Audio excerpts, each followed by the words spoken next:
moment I walked into the chief medical officer's office and saw the old man from the hospital cafeteria sitting behind that desk, no longer in the faded flannel shirt and worn khakis I remembered, but in a pressed suit with a hospital ID badge that read, Dr. James Whitfield, Chief Medical Officer. My first thought was that I had walked into the wrong room.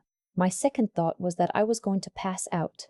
He looked up at me with the same calm, unhurried eyes I remembered from 3 weeks ago when he'd been sitting alone at a corner table with a tray of soup and a piece of cornbread, and I'd thought he was just another patient who had nobody to eat with.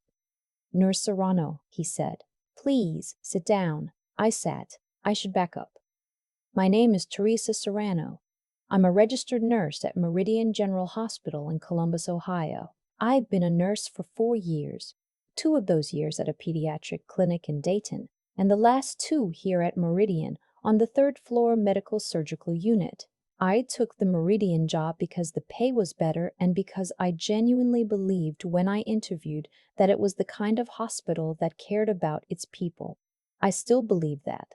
I just had to learn the hard way that a hospital can have a good culture and a bad manager at the same time. His name was Dr. Gerald Holt. He was the director of nursing for our floor, which sounds like a position that should belong to a nurse. But at Meridian, it was a physician-administrator hybrid role, and Dr. Holt had held it for 11 years. He was the kind of man who filled a doorway when he walked in, not because he was physically large, but because he had a way of making you feel like the air in the room had suddenly gotten thinner. In my first week, he told me I was too slow on my medication rounds. In my second week, he told me I was too chatty with patients. By the end of my first month, I had started to understand that there was no version of me that would ever be fast enough, quiet enough, or good enough for Dr. Holt. I'm not someone who complains. I grew up in a household where my mother worked double shifts at a grocery store and never once sat down at dinner without asking everyone else if they needed anything first. I learned early that you put your head down and you do your job and you don't expect anyone to hand you anything. So that's what I did at Meridian. I showed up early. I stayed late. I triple-checked every chart and I smiled at every patient, even on the days I hadn't eaten since 6 in the morning. But Dr. Holt had a talent for finding the one thing you were most proud of and turning it into a liability. I was proud of how I connected with patients. I was good at it, the kind of good that doesn't come from training, just from genuinely caring what happens to the person in the bed. I remembered names. I remembered which patients had kids coming to visit on Saturday and which ones were too far from home to have anyone visit at all. I knew which of my elderly patients pretended to sleep when they were actually just too embarrassed to ask for another blanket. Dr. Holt called it inefficient. He started documenting it. Small things at first. A note that I had exceeded the recommended patient interaction time on a Tuesday afternoon. Then a formal memo about my charting timestamps. Then, in October, about 2 months into my second year at Meridian, he pulled me into a conference room with a printed incident report and told me, with 2 other administrators in the room and no union rep present, that a patient had complained I was overly familiar. I asked to see the complaint in writing. He said it was verbal. I asked who the patient was. He said that was confidential. I sat there in that conference room and I thought about my mother, and I did not cry. But I came close. The cafeteria at Meridian is in the basement, which I always thought was a strange place to put it. Underground, no windows, fluorescent lights that buzzed faintly on the left side of the room near the salad bar. Most of the nursing staff ate in the break room upstairs, or at their desks, or not at all. I went to the cafeteria because I needed 20 minutes where I wasn't on a floor where Dr. Holt might materialize in a doorway. It was a Wednesday in early November. I'd had a rough morning. One of my patients, a 63-year-old man named Mr. Ellis, had taken a turn overnight, and his family was in from out of town, and they were scared and grieving in advance of something that hadn't happened yet, and those are some of the hardest hours in this job.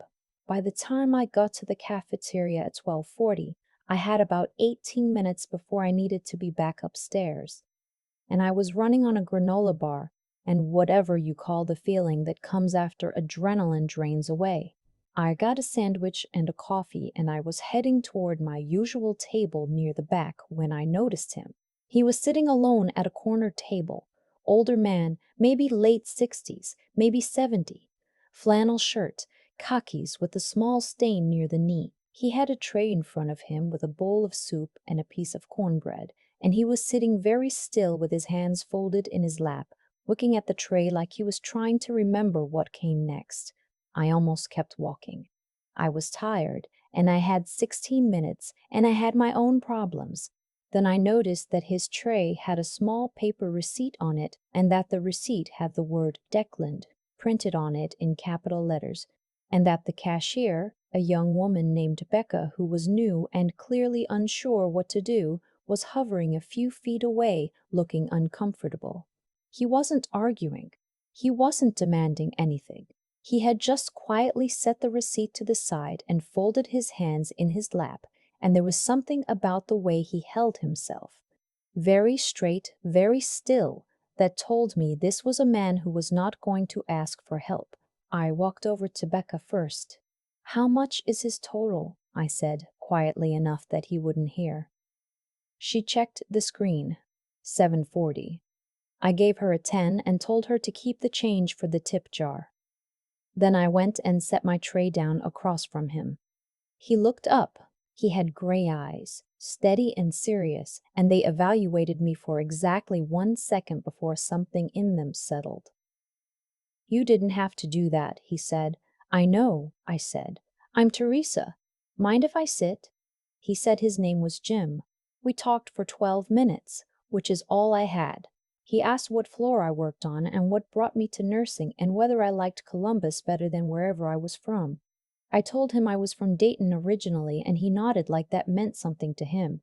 He had a way of listening that I don't often see, fully, with his whole attention, like whatever you were saying was the only thing happening in the room. When I had to go, I picked up my tray and told him I hoped his day got better from here. He said, "Yours too, Teresa." I didn't think much about it afterward. There was too much else to think about. 3 days later, Dr. Holt called me into his office and told me he was recommending me for a performance improvement plan. A PIP at Meridian meant 90 days of formal monitoring, documented check-ins every 2 weeks, and a supervisor review at the end. If you passed, you stayed. If you didn't pass, or if your supervisor decided you hadn't passed, which was not always the same thing, you were let go. He gave me a folder with the documentation inside. I sat across from him and I read every page carefully, because my mother also taught me never to sign anything without reading it first. The documented incidents were real, technically. The timestamps were real. The charting note was real. But they had been assembled in a way that told a particular story. The story of a nurse who was slow and unfocused and who prioritized personal connection over professional protocol. It was accurate, the way a photograph taken from one specific angle is accurate. True enough to defend, false enough to hurt. I asked Dr. Holt directly, "Is this about Mr. Ellis's family?" He frowned. "I don't know what you mean. His daughter asked me to stay with her during the night shift last Tuesday. I stayed 20 minutes past the end of my break. I documented it. That's not relevant to this conversation. I think it is." He told me to take the folder home and review it and come back Friday to sign. He said it with the tone of someone who has already decided how Friday will go. I drove home that night and I sat at my kitchen table for a long time. I wasn't panicking. I was doing the thing I do when something is serious, which is that I get very quiet and I think it all the way through. I thought about whether I had a case to push back. I thought about whether the union could help. I wasn't in the union, which was my own oversight. I thought about whether I should start looking for other positions. Then I thought about the fact that I was good at my job, that I was actually genuinely good at it, and that being good at something should mean something. I went to bed without deciding anything. I didn't sleep well. Friday came. I did not sign the folder. I told Dr. Holt I wanted to submit a written response first, which was within my rights under Meridian's HR policy. I had looked it up at 2 a.m. on a Thursday. He didn't like it. His expression did the thing it did when he was recalibrating, the slight flattening around the eyes. He told me I had 5 business days. I went upstairs and I did my job. I checked on Mr. Ellis, who was slightly more stable. I helped his daughter find the family consultation room, and I sat with her for 11 minutes during my actual break. I did my medication rounds. I charted everything. On my way out that afternoon, I stopped in the cafeteria for coffee.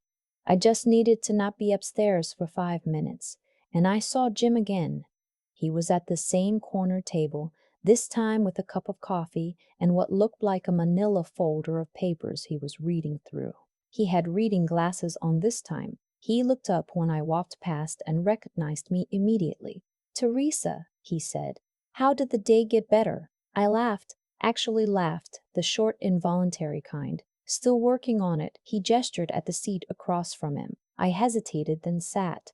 I had 7 minutes. I don't know why I told him what I told him. Maybe because he listened the way he did, fully, without filling the silence with opinions. I gave him the outline, a manager who had been building a case against me for months, a performance plan I was being pressured to sign, a complaint I'd never been allowed to see in writing.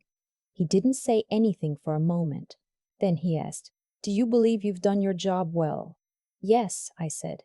No hesitation. "Do you have documentation of that? Your own?" I told him I'd been keeping notes in a personal log since month 2. Every shift, everything significant. Not because I expected to need it, but because my mother had told me once that the people who write things down always outlast the people who don't. He nodded slowly. "Good," he said.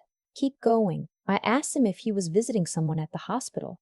Patients don't usually come to the cafeteria twice in the same week. He said he was around for a few more weeks.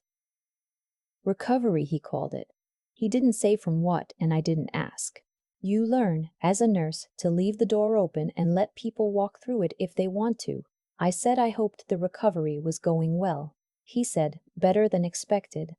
I went back upstairs. I submitted my written response the following Tuesday. It was 4 pages. I cited every incident in the folder, provided my personal log entries for each corresponding date, and attached 3 unsolicited patient feedback forms that had been submitted to the hospital's comment system over the past 8 months, all positive, 2 of them mentioning me by name. Dr. Holt received it and said nothing for a week.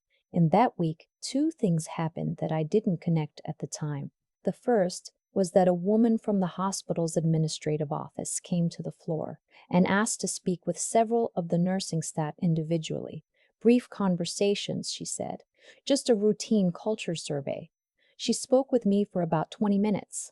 She asked about communication on the floor, about how conflicts were handled, about my experience with nursing leadership. I answered honestly. I always answer honestly.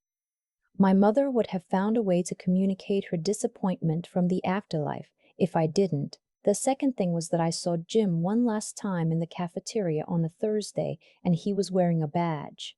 I noticed it because it was clipped to his shirt pocket, not hanging from a lanyard like the rest of us wore, and the badge was one of the gold-bordered ones, which I vaguely knew were different from the regular staff badges, but had never thought much about. I didn't get close enough to read it. He waved when he saw me. I waved back. I was on my way to a family consult and didn't stop. The call came on a Monday morning, 23 days after I'd sat across from him in the cafeteria for the first time. It was from Dr. Holt's assistant, not Dr. Holt's assistant, Holt himself, which I noticed, asking me to come to the executive suite on the 5th floor at 11 a.m. I had never been to the executive suite. Most of the nursing staff hadn't. It was where the hospital's senior leadership worked, and it existed on the 5th floor, the way distant weather exists. You knew it was there, you just didn't have much to do with it directly. I went home, changed into a clean set of scrubs, and then changed again into actual clothes. I don't know why. It felt like the right call. The executive suite had carpet, which felt slightly surreal after 2 years of linoleum. The assistant walked me down a hallway and stopped at a door with a nameplate that I read as I stepped inside. Dr. James Whitfield, Chief Medical Officer. And there he was, flannel shirt replaced by a dark blazer, reading glasses pushed up on his forehead, the same gray eyes, calm and unhurried, watching me from behind a desk that was covered in organized stacks of paper and 2 coffee mugs. Nurse Serrano, he said, please sit down. I sat. For a moment, neither of us said anything. I was trying to locate my heartbeat, which seemed to have moved somewhere in the vicinity of my throat. I owe you an explanation, he said. I've been on medical leave for the past 6 weeks following cardiac surgery. My preference, when I return from any extended absence, is to spend a few days observing the hospital the way patients and lower-level staff experience it, rather than the way people behave when they know the CMO is watching. He paused. The badge stays in my pocket for that reason. I nodded. I wasn't sure I was capable of words yet. I had 2 conversations with you, he said. Both times you were clearly having a difficult day. Both times you were kind to me without any apparent expectation of return. He glanced down at the folder on his desk, a different folder from the one Dr. Holt had given me, thicker. I also received your written response to the PIP documentation. I read it carefully. He slid a single sheet of paper across the desk. It was a memo from HR. The performance improvement plan had been withdrawn. Dr. Holt had been reassigned to an administrative role in the hospital's compliance office, a lateral move in title, a significant reduction in direct authority. The culture survey, it turned out, had not been routine. I want to be clear, Dr. Whitfield said. What's happening with Dr. Whitfield said. What's happening with Dr. Point? Holt's reassignment is not because of the soup. I want you to understand that. You would not have received my attention simply because you paid for a stranger's lunch. What you received was a fair look, and what was in that folder, and what your colleagues said in their survey responses, and what those patients wrote. That's what changed things. He folded his hands on the desk. Same gesture as the cafeteria. I recognized it now as a habit. You're a good nurse, Teresa, he said. The kind of good that's hard to teach and easy to overlook. I don't want to overlook it. I found my voice. What does that mean, practically? He almost smiled. It means I'd like to recommend you for the Clinical Leadership Development Program. It's a 12-month rotation. You'd work across 3 departments, shadow our charge nurses and unit directors, and come out with a pathway to a senior clinical role if you want it. He paused. It's not a promotion, it's an opportunity. What you do with it is up to you. I thought about my mother, who had worked double shifts for 22 years and never once been offered a pathway to anything. I thought about all the nights I had almost convinced myself that keeping my head down forever was the same as succeeding. I said yes. That was 7 months ago. I'm still on the 3rd floor medical surgical unit, still doing the same rounds, still learning the names of the patients who come in scared and leave steadier than when they arrived. I started the leadership program in January. It is, without question, the hardest thing I've done professionally, harder than nursing school, harder than the Dayton Clinic, harder than that first year at Meridian when I was just trying to figure out the geography of the place. Dr. Whitfield checks in occasionally, not often. He's a busy man and he doesn't hover, which I respect, but when we pass each other in the hallway, he nods in a way that means something, and I nod back. I still eat in the cafeteria sometimes, still sit at a table near the back. When I see someone eating alone, I think about whether they look like they need company, and sometimes I ask. I don't do it because I expect anything. I do it because it's the right thing, and because my mother built that into me so deep I can't get it out, even when I'm exhausted and I've had nothing but a granola bar since 6 in the morning.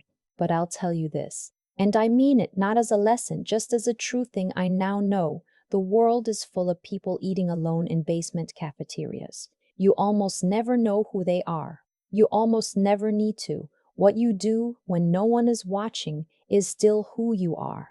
And sometimes, just sometimes, someone is watching. I've thought a lot about what actually happened in that cafeteria.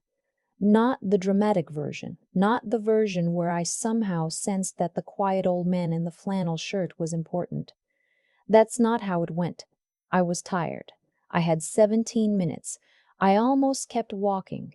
What stopped me wasn't instinct or intuition or anything that sounds good in a story. It was just, I saw a person who needed something, and I had enough to cover it, and it would have cost me more to look away than to stop.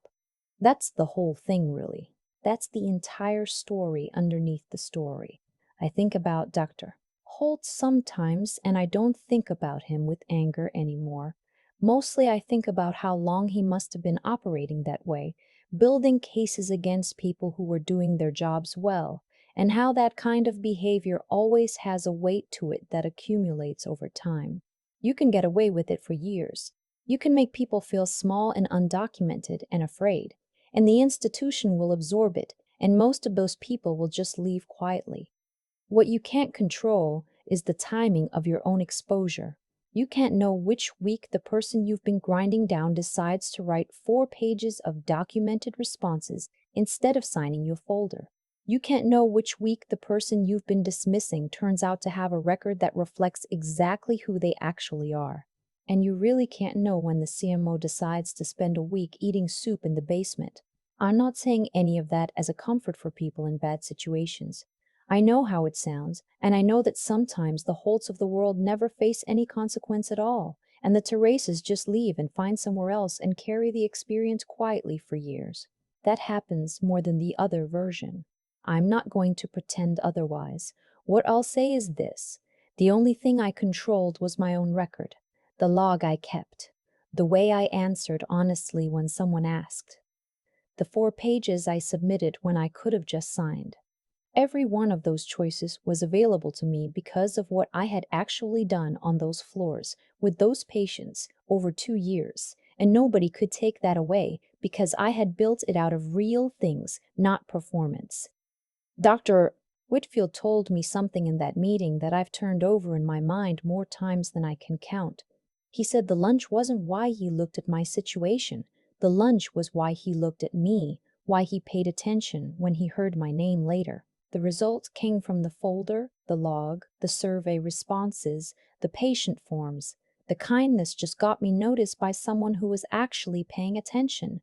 I think that's the most honest version of what this story is about.